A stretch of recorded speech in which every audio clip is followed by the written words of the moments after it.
Hello বন্ধুরা, সবাই কেমন আছো? আশা করি তোমরা সবাই অনেক ভালো আছো। আর আমিও মোটামুটি ভালো আছি। তোমাদেরকে বলেছিলাম কিউএন এর ভিডিও নিয়ে আসবো, আর ওই ভিডিওতে তোমাদের সব কমেন্টের উত্তর দেব। যেহেতু আমার ঠাকুর বানানোর চাপ ছিল, তাই আমি তোমাদের কমেন্টের উত্তর দিতে পারিনি। ঠাকুর বানানোর কাজটা দুদিন হলো শেষ হয়েছে, তাই আমি চলে এলাম তোমাদের সাথে কিউএন এর ভিডিও নিয়ে। তো চলো আর বেশি না বকে বাট আজকের ভিডিওটা শুরু করা যাক। প্রথমে আমি তোমাদেরকে আমার পরিচয়টা দিয়ে দিচ্ছি। আমার নাম শুভঙ্কর মান্না, পশ্চিম মেদিনীপুর জেলার খড়গপুর থানার ছোট্ট একটি গ্রাম কৃষ্ণপুরে আমার বাড়ি। কিউএন এর ভিডিওর জন্য আমি একটা পোস্ট করেছিলাম, আর সেখানে বলেছিলাম তোমাদেরকে কমেন্ট করতে, আর তোমরা অনেকেই কমেন্ট করেছো। আর কমেন্টের উত্তর আজকে আমি এই ভিডিওতে তোমাদের সাথে শেয়ার করব। প্রথমে ইউটিউবের কমেন্টের রিপ্লাইগুলো দিচ্ছি, তারপরে ফেসবুকের কমেন্টের রিপ্লাইগুলো দেবো। তো ভিডিওটা শেষ পর্যন্ত দেখো, আশা করি অনেক ভালো লাগবে। প্রথমে যে দাদাভাই কমেন্ট করেছে, শুভ 47053, শুভ দাদাভাই বলেছে, তোমার হাতের কাজ খুব সুন্দর, তুমি খুব সুন্দর প্রতিমা বানাও, তোমার ভিডিওগুলো দেখতে আমার খুব ভালো লাগে, অনেক ভালোবাসা রইলো। শুভ দাদাভাই, তোমাকেও অনেক অনেক ভালোবাসা রইলো আমার ভিডিওগুলো দেখার জন্য। নেক্সট কমেন্ট করেছে শুভ্রম বাগ, হাই দাদা, তোমার ভিডিও আমার ভালো লাগে। শুভ্রম দাদাভাই, তোমাকেও অনেক অনেক ধন্যবাদ আমার ভিডিওগুলো দেখার জন্য। এইভাবে আমাকে সাপোর্ট করো, আমি ভালো কিছু আরো ভিডিও দেওয়ার চেষ্টা করব। নেক্সট কমেন্ট করেছে মিস্টার ইন্ডিয়ান। মিস্টার দাদাভাই বলেছে, আমিও ঠাকুর বানাই, আমার বয়স হলো, আমিও পড়াশোনা করি, কোথাও কাজ শিখিনি, আমি নিজেই সব বানাতে শিখেছি। বেস্ট অফ লাক ভাই, তুমি যেভাবে পড়াশোনার সাথে সাথে ঠাকুর বানাচ্ছ, তোমার বয়সটাও অনেক কম, তোমার পক্ষে অনেক চাপ হয়ে যাচ্ছে। আমি তোমাকে সাজেস্ট করব, তুমি পড়াশোনার সাথে সাথে ঠাকুর বানাও, দেখবে একদিন ঠিক ভালো জায়গায় পৌঁছে যাবে। তোমার জন্য এই দাদার তরফ থেকে অনেক ভালোবাসা রইলো, ভালো থেকো। নেক্সট কমেন্ট করেছে বারিন ধারা। বারিন দাদাভাই বলেছে, তুমি এত ভালো ঠাকুর বানানো কোথায় শিখেছো, আর তোমার বাড়ি কোথায়? তোমার ঠাকুরগুলো আমার খুব ভালো লাগে। তো বারিন দাদাভাই, আমার ছোট থেকেই খুব ঠাকুর বানানোর নেশা ছিল, আর ছোটবেলায় ছোট ছোট পুতুল বানাতাম, তারপরে বড় হয়ে বড় কারখানাতে গিয়ে ভালো জায়গায় কাজ শিখেছি। আর আমার বাড়ি খড়গপুর থানার কৃষ্ণপুরে ছোট্ট একটি গ্রামে বাড়ি। তো দাদা ভাই, আমার ঠাকুরগুলো ভালো লাগার জন্য অনেক অনেক ভালোবাসা রইলো তোমাকেও। তো নেক্সট কমেন্ট করেছে প্রতীক কুমার। তো প্রতীক দাদাভাই বলেছে, তোমার বাড়ি কোথায়, তোমার পরিবারে কয়জন, তুমি কত বছর থেকে ঠাকুর বানাচ্ছ? খুব সুন্দর কমেন্ট করেছে প্রতীক দাদাভাই। তো বললাম প্রথমে এই ভিডিওতে, আমার বাড়ি কৃষ্ণপুরে, আর আমার পরিবারে 3 জন, আমি, মা আর আমার ওয়াইফ। আর আমি তখন খুব ছোট, আমার বাবা আমাদের ছেড়ে না ফেরা দেশে চলে যায়। আমি তখন খুব ছোট, ক্লাস 4-এ পড়ি। তখন পড়াশোনার ফাঁকে ফাঁকে আমি ঠাকুর বানাতাম।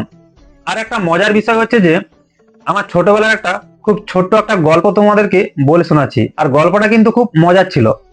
তো তোমাদের সঙ্গে আমি একটু সংক্ষেপে শেয়ার করছি। আমি যখন ছোটবেলায় খুব ছোট ছোট ঠাকুর বানাতাম, তখন তো মাটির ঠাকুরই বানাতাম, আর মাটির ঠাকুরে তো রং করতে হবে। তো রং তো আমি জানতাম না, এটা এই রং সেটা সেই রং। তো তখন কি করব, রং তো আমার কাছেও ছিল না, আর রং যে কিনতে পাওয়া যায় সেটাও তো জানতাম না, খুব ছোট তো। তাই তখন আমি লঙ্কা গুঁড়ি, হলুদ গুঁড়ি, উজালা এইসব দিয়ে ঠাকুরের রংগুলো করতাম। লঙ্কা গুঁড়ির রং লাল, আর হলুদ গুঁড়ির রং হলুদ, আর উজালা রংটা যেহেতু বেগুনি কালারের, ওই রংগুলো দিয়ে আমি মানে ঠাকুরগুলো রং করতাম। মা এগুলো দেখে আমাকে খুব বকা দিত। ছোট থেকে শিখতে শিখতে আজকে এই জায়গায় পৌঁছে গেছি। তো তোমরাই আমাকে ভালোবাসা দিচ্ছ বলেই আমি এই জায়গায় আসতে পেরেছি। যতটুকু পেরেছি অনেক নিজের চেষ্টায় কাজটা শিখেছি। আর তোমাদের আশীর্বাদ না থাকলে, ভগবানের আশীর্বাদ না থাকলে, আর বাবা মায়ের আশীর্বাদ না থাকলে আজকে এই জায়গায় মানে এত ঠাকুর আমি বানাতে পারতাম না। নেক্সট দাদাভাই কমেন্ট করেছে সুমন আর্ট অফিসিয়াল। সুমন দাদাভাই বলেছে, দাদা আমিও ঠাকুর বানাই, আমার নাম সুমন মন্ডল, তোমার বাড়ি কোথায়? তো আমার বাড়ি তো বললাম কৃষ্ণপুরে আমার বাড়ি। আর তুমিও যেহেতু ঠাকুর বানাও, তো কেমন ঠাকুর বানাও আমি তো দেখিনি। তো তুমি যেহেতু ঠাকুর বানাতে জানো, তো তোমাকেও অনেক অনেক ভালোবাসা। আর তুমিও এইভাবে ঠাকুর বানিয়ে যাও, আর ভালো ভালো বড় বড় জায়গায় তুমি ঠাকুর বানাও, আমার পক্ষ থেকে অনেক অনেক ভালোবাসা থাকলো।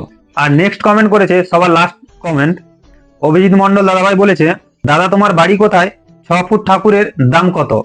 তো আমি তো বলছি আমার বাড়ি কোথায়, বাড়ি কোথায়, তো বাড়ি কোথায় আর বলছি না। তো 6 ফুট ঠাকুরের দাম কত এটা আমি কিভাবে বলবো? তো ছোট ঠাকুরের কম দাম, আর বড় ঠাকুরের যে দাম বেশি, এটা অনেকেই হয়তো জানো। যে বড় ঠাকুরের দাম বেশি, ছোট ঠাকুরের দাম কম। কাজের উপর ডিপেন্ড করে, কাজের উপর নির্ভর করে কিন্তু দাম কম বেশি হয়। তো ছোট ঠাকুরের একটু কম দাম হয় আর বড় ঠাকুরের মানে একটু বেশি দাম হয়, এটা আমরা সবাই জেনে থাকি। কিন্তু না, তো কাজের উপরে ডিপেন্ড করে ছোট ঠাকুরের কিন্তু দাম অনেক হতে পারে আর বড় ঠাকুরের দামও অনেক হতে পারে। তো যেমন কাজ সেইভাবেই ঠাকুরের দামগুলো হয়। তো এবারে ফেসবুক থেকে কমেন্টগুলো আমি পড়ছি। দুষ্টু ছেলে সুমন, তো ওই দাদা ভাই মনে হচ্ছে, দাদা আমার নাম সুমন মণ্ডল, আমিও ঠাকুর বানাই, তোমার বাড়ি কোথায়? একই প্রশ্ন। তো যেহেতু এটা বলে দিয়েছি তো আর বলছি না। তো দাদা ভাই তুমিও ঠাকুর বানাও, যেহেতু তুমিও ঠাকুর বানাতে থাকো আর নিজের কাজগুলো ইমপ্রুভ করতে থাকো, একটা ভালো জায়গায় পৌঁছে যাবে। তো নেক্সট কমেন্ট করেছে স্নেহদীপ জানা। স্নেহদীপ দাদা ভাই বলেছে, দাদা মেসেঞ্জারে মেসেজ করো। তো দাদা আমি মেসেঞ্জারে মেসেজ করতে সময় পাই না, কারণ কাজও করতে হয়, আমাকে প্রতিমার কাজগুলো করতে হয় আর ভিডিও করতে হয়, ভিডিও এডিট করতে হয়, তাই আমি সময় পাই না যে মেসেঞ্জারে মেসেজ করার মতো। তো কমেন্ট করো, কমেন্টে রিপ্লাই দেওয়ার চেষ্টা করব। তারপর নেক্সট কমেন্ট করেছে সবার অপ্রিয় আইডি নাম। দাদা তোমার বাড়ি কোথায়? তোমার একটা ঠাকুর বানাতে কত খরচ হয়? একটা ঠাকুর বানাতে খরচা বলতে যেমন ঠাকুরের তেমন খরচা করতে হয়, মানে মাটির কাজ হলে একটু কম খরচা হয় আর সাজানো কাজ হলে একটু বেশি খরচা হয়। তো ঠাকুরের উপর ডিপেন্ড করেই খরচাগুলো হয়, যেমন কাজের উপর ডিপেন্ড করে আর কি। তো তোমরা অনেকেই ভিডিওতে বলেছো যে দাদা তোমার কারখানা কোথায়? আমার কোনো কারখানা নেই, আমি বাড়িতেই কাজগুলো করি। তারপরে অনেকেই বলেছো তোমরা যে দাদা ছাঁচ কত টাকায় বিক্রি করো? তো আমি ছাঁচ বিক্রি করি না, আমি কাজের জন্য আমি ছাঁচগুলো বানাই আর ছাঁচগুলো বানিয়ে আমার নিজের কাজের জন্যই তৈরি করি, আর ছাঁচ কোনো আমি বিক্রি করি না। আর ছাঁচ বানানো তোমাদেরকে ভিডিওতে দেখিয়েছি, তো আরো কিছু কিছু ভিডিও আসবে ছাঁচ বানানো হয় কিভাবে, সবকিছু আসবে। সঙ্গে থেকো, সাথে থেকো, আর আমাকে একটু সাপোর্ট করো, ভালো ভালো ভিডিও তোমাদেরকে দেওয়ার চেষ্টা করব। তো আজকের ভিডিওটা এই পর্যন্ত, সবাই ভালো থেকো, সুস্থ থেকো, বাই। দেখা হচ্ছে নেক্সট ভিডিওতে।